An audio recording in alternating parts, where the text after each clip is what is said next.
Ikastaro honen lehenengo partean, irakaskuntza eta ikerketa laborategietan ezarri beharreko prebentzio neurriak eta dauden arriskuak aztertu dira.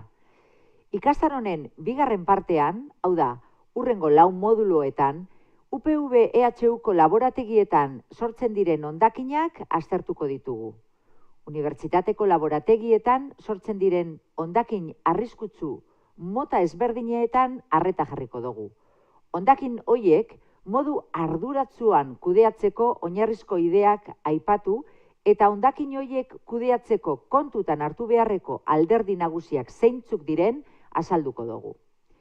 6. modulo hau hondakin arriskutsuen kudeaketarako sarrera bat da. Modulo honen aurkibidea honako hau da. Lehenik eta behin, hondakin kontzeptua azaldu eta hondakinen tipologia aztertuko da. UPV-EHUko laborategietan sortzen diren hondakinak nabarmenduz. Bigarren atalean, hondakinen hierarkia deskribatuko da.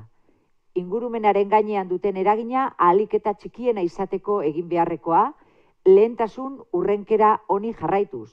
Murriztea, berrerabiltzea, birziklatzea, balorizatzea eta botatzea. Beti era kontrolatuan.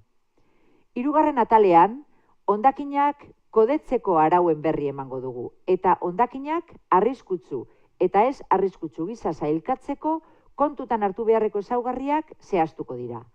Atal honetan, Europa mailan erabilitako kodea aztertuko dugu. Jarraian, 4. atalean, arriskutsu gisa katalogatutako hondakinak aztertuko ditugu. Eta 5. atalean, hondakinen kudeaketaren arloan garrantzitsuak diren definizio batzuk azalduko ditugu. Amaitzeko, 6. atalean, arlo honetan aplikatzen den legediari buruzko hainbat erreferentzia zerrendatzen dira.